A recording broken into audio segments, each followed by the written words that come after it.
El Señor esté con ustedes. Y con tu espíritu. Lectura del Santo Evangelio según San Lucas. Gloria a ti, Señor.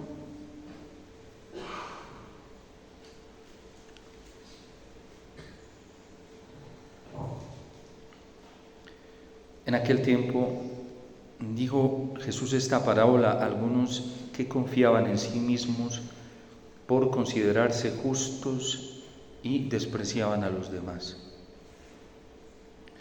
Dos hombres subieron al templo a orar. Uno era fariseo, el otro publicano. El fariseo de pie oraba así en su interior: Oh Dios, te doy gracias porque no soy como los demás hombres, ladrones, injustos, adúlteros, ni tampoco como ese publicano. Ayuno 2 veces por semana y pago el diezmo de todo lo que tengo. El publicano, en cambio, quedándose atrás, no se atrevía ni a levantar los ojos al cielo, sino que se golpeaba el pecho diciendo: Oh Dios, ten compasión de este pecador. Les digo que éste bajó a su casa justificado y el otro no. Porque todo el que se enaltece será humillado, y el que se humilla será enaltecido.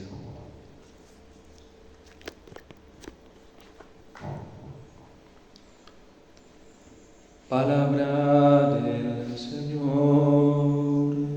Gloria a ti, Señor Jesús.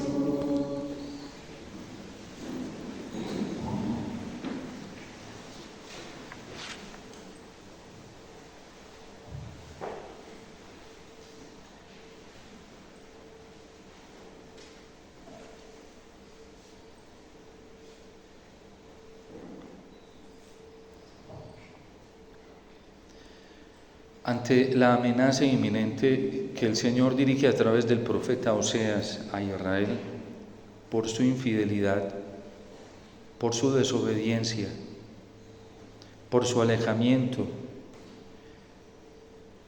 por el pacto que está haciendo con otras naciones, porque poco a poco ha sido un pueblo rebelde que se ha ido prostituyendo.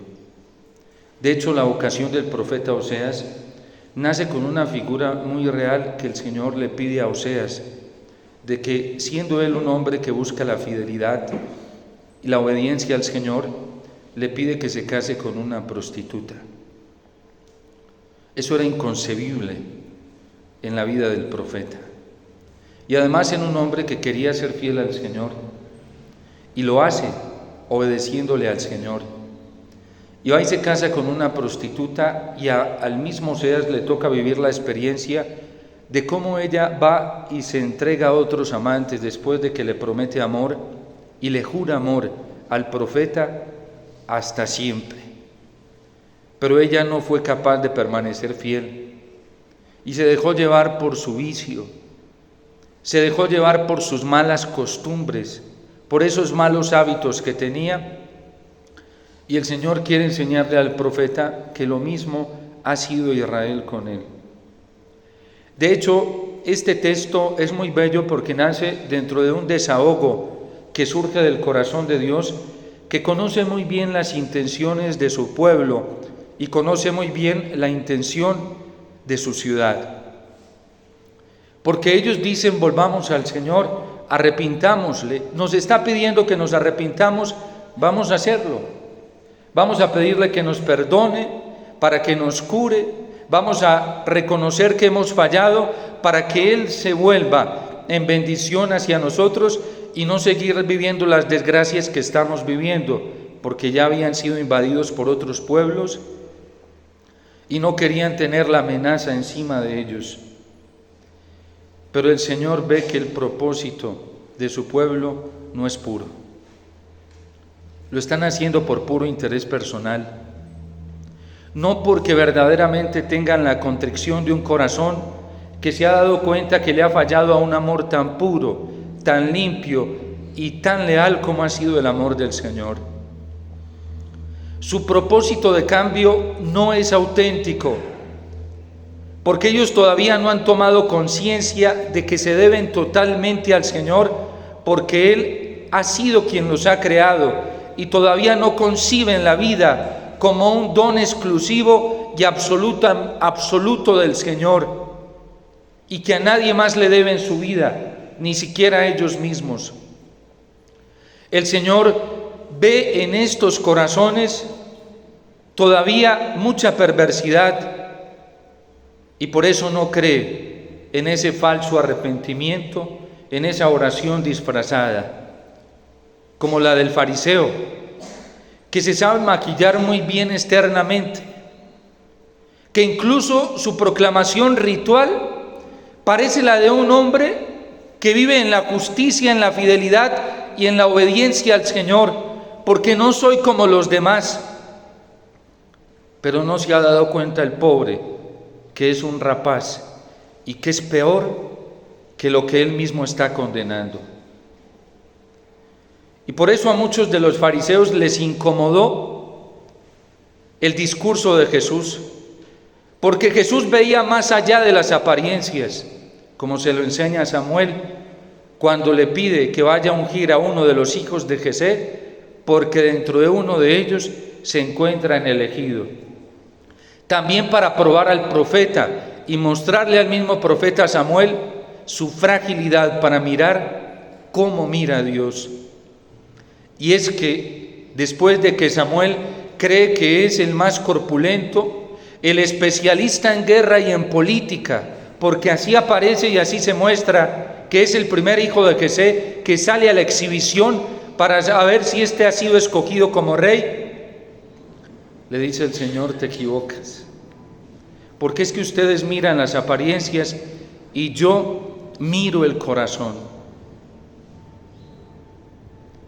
Dios sabe lo que hay en nuestro interior y a Él no lo podemos engañar.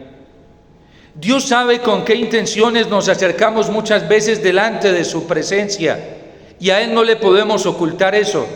Así seamos especialistas para disfrazarnos, así nuestro instinto de conservación nos traicione y nos lleve a vivir de un maquillaje de vida cristiana, de vida católica y de fe. Dios conoce lo que hay en el interior y Él sabe si verdaderamente estamos determinados radicalmente por Él o no. Si verdaderamente estamos dispuestos a hacer lo que sea por Él o no. Si verdaderamente estamos dispuestos a entregar nuestra vida por Él o no. Si verdaderamente tenemos conciencia de quién es Él y quiénes somos nosotros. ¿Qué voy a hacer contigo, Efraín? ¿Qué voy a hacer contigo, Judá? Ese arrepentimiento que ustedes tienen se parece a la nube mañanera que hoy sale y en un ratico desaparece. Se parece al rocío de la mañana que solo logra permear superficialmente. Y hay veces muchas de nuestras actitudes no logran romper esas barreras que traspasan hasta el cielo, porque no tenemos sinceridad de corazón. ¿Y cómo nos vamos dejando permear por un espíritu mentiroso a veces de piedad externa? Lo decía el Papa Francisco, lo ha dicho muchas veces, pero cuando tuvo su viaje a Brasil, decía que a veces nosotros somos muy amigos de lo provisorio, de lo momentáneo, y a veces nuestras conversiones duran lo que dura un retiro espiritual. Bueno, algunas horitas más. A veces nuestras conversiones y nuestros propósitos de entregarle nuestra vida al Señor duran lo que dura un grupo de oración, la emoción del momento. A veces nuestras conversiones duran lo que dura una convivencia de un día o 2 días, no más. ¿Qué voy a hacer contigo? A veces nuestras conversiones duran lo que dura un currículo académico en teología o en cualquier ciencia de la teología espiritual o pastoral, o lo que dura una intervención de alguien que como un motivador se pone al frente para decir que debemos entregarlo todo al Señor y dar nuestra vida por el Señor, y dura quizás lo que dura la melodía de una canción religiosa o de una película cinematográfica en vida espiritual y religiosa. Pero hasta ahí, ¿qué voy a hacer contigo? Tu amor es como nube mañanera. Y es que es muy fácil decir que uno da la vida por el Señor cuando tiene 50 o 100 al lado diciendo lo mismo. Pero cuando te quedas solo y eres probado y atribulado por causa de la palabra del Señor, ¿la vas a dar? Porque es que ese amor inconstante no produce fruto. Y por eso claramente lo dice el Señor en la parábola del sembrador, de aquella semilla que fue sembrada entre abrojos o entre piedras, no lo recuerdo ahorita, pero por falta de constancia, porque el amor se demuestra en el tiempo, no en un día, hasta la muerte. Con eso se sella el verdadero amor al Señor. Y por eso una de las gracias que nosotros tenemos que pedirle todos los días al Señor es la perseverancia en nuestros propósitos, porque la prueba la vamos a tener y el Señor no exime a nadie de ella. Le dice a la iglesia del Apocalipsis que está tibia. Ayer recordábamos cómo a través del profeta Oseas el Señor decía a Israel que se parecía a una torta, quemada por un lado y cruda por el otro. Cruda para el Señor y cruda para el reino de los cielos. Tostada y quemada por las riquezas, los afanes, la mundanidad y todos los atractivos de este mundo. Y cuando nos damos cuenta que estamos tostados y quemados, cuando lo del mundo no nos ha dado la plenitud que busca nuestro corazón, cuando todo lo que hemos hecho, hasta espiritualmente hablando, no nos ha dado lo que reclama nuestro corazón. ¿Qué significa que estamos quemados?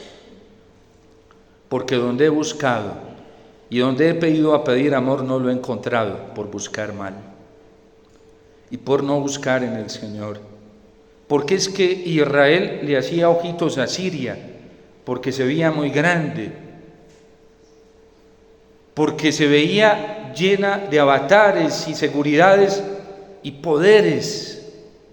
Y cuando nos ponemos a hacerle ojitos a todas las apariencias de este mundo, nos resultamos tostando, quemando. ¿Y un pan o una torta quemada para qué sirve? Para nada. Cuando uno se pone a poner su corazón en las criaturas, cualquiera que sean en este mundo, ¿cómo terminamos?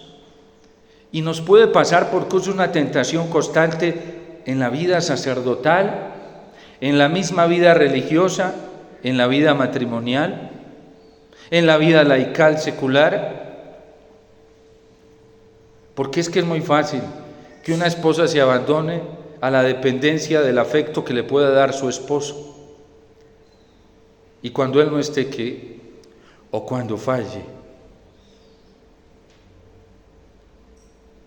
Y es que si no hubieras puesto la totalidad de tu corazón en esa persona y lo hubieras puesto en Dios, no hubieras terminado quemado o quemada. ¿Cuántas veces nos pasa lo mismo de Efraín, de Israel?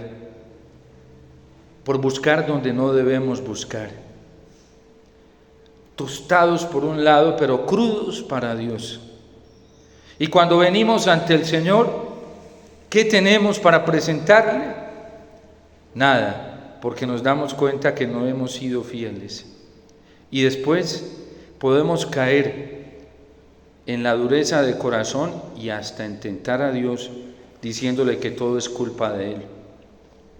Porque cuando uno está crudo, termina echándole las culpas de sus propias irresponsabilidades a Dios o a los demás.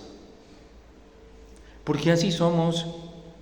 En cambio, este publicano es muy honesto y muy claro.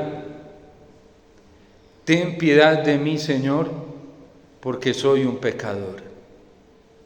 Les aseguro que este hombre se fue justificado, dice el Señor, pero el otro no.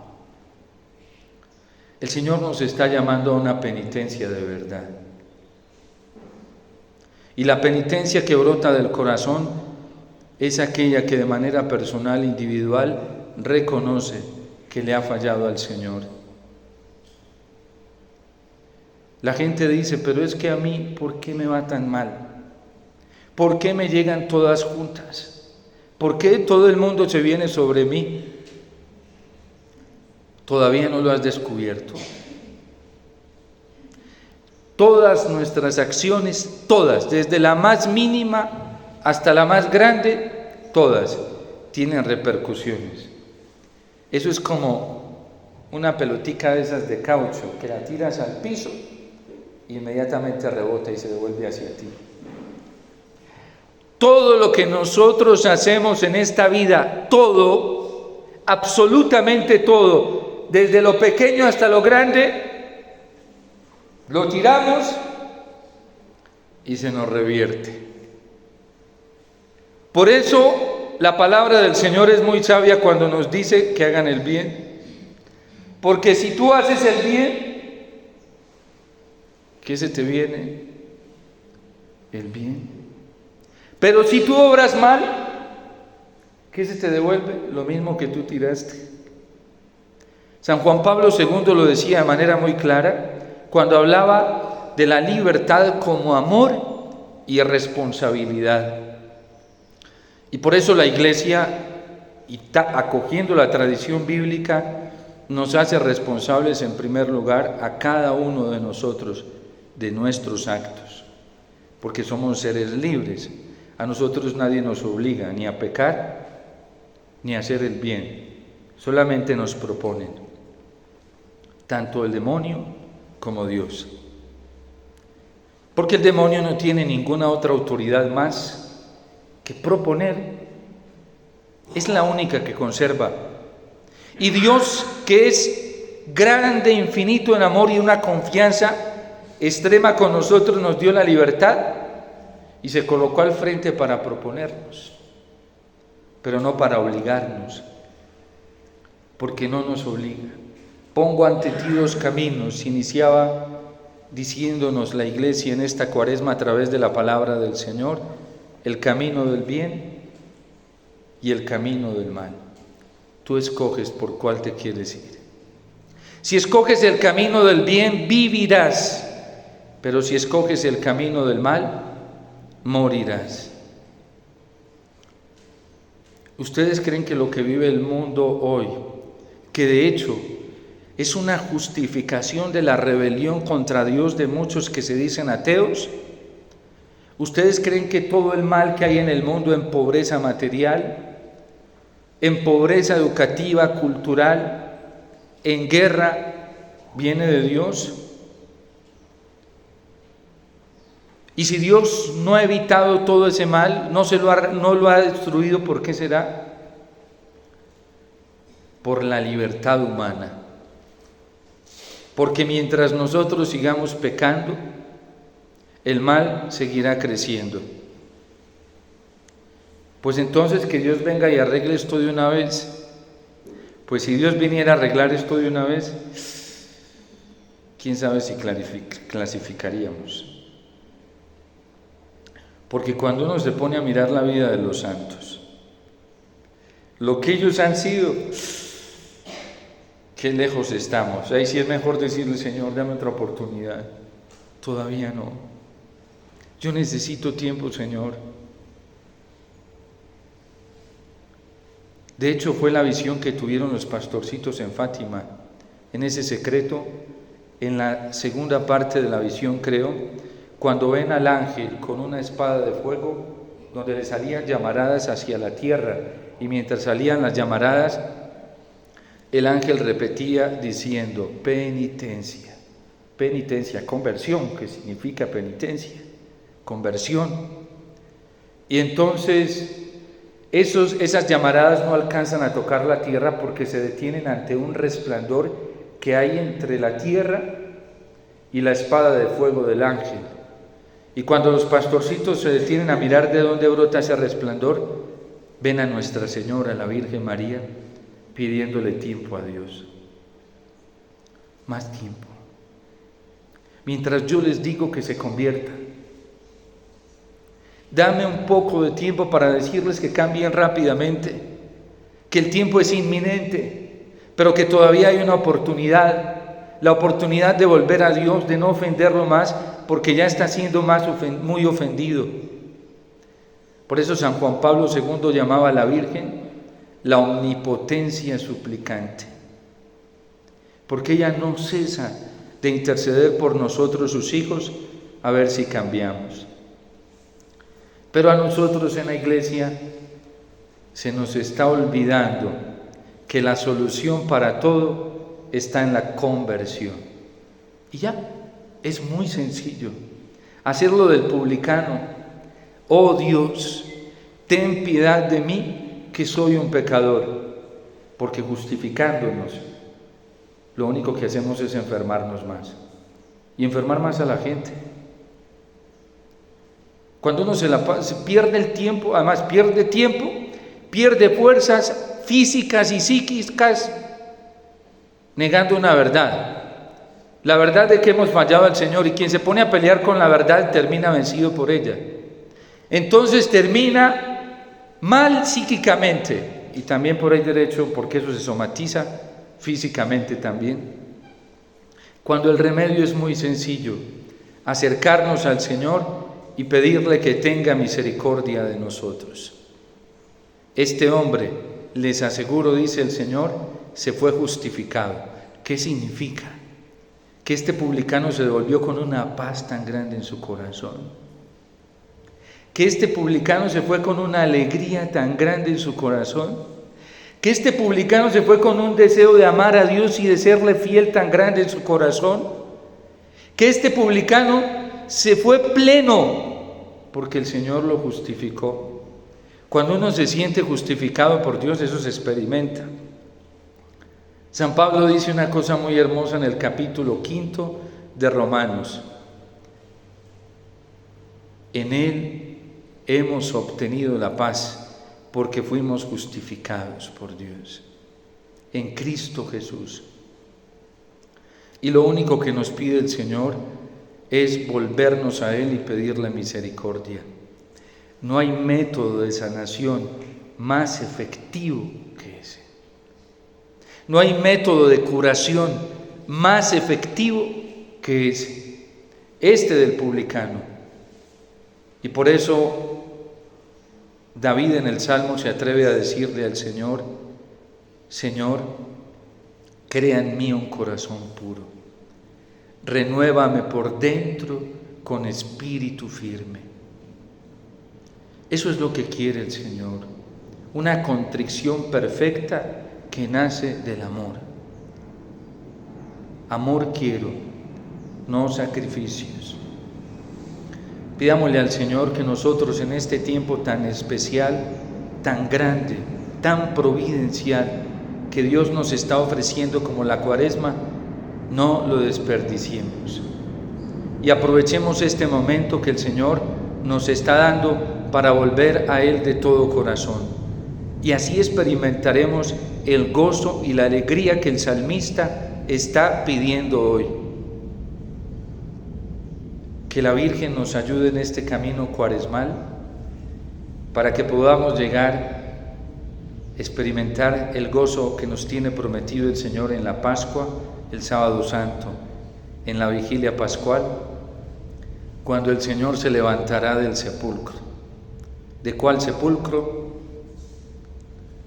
Donde hayan muertos, que verdaderamente hayan o hayamos muerto en esta Pascua, con Cristo, reconociendo nuestras faltas, nuestra miseria delante del Señor y será el sepulcro de nuestro corazón. Y no tendremos que ir hasta Tierra Santa para ver un sepulcro vacío. Lo podremos ver en esa noche santa de la vigilia pascual, levantarse, resucitado y vigoroso en nuestro corazón. Que anhelemos con todo nuestro corazón llegar a esa meta. Y por eso hoy el Señor nos sigue insistiendo en una conversión real, en una conversión del corazón. Teme a Dios que pase y no vuelva a pasar, dice San Agustín, porque las gracias actuales no se repiten. Dios te salve María, llena eres de gracia, el Señor es contigo, bendita tú eres entre todas las mujeres, y bendito es el fruto de tu vientre, Jesús.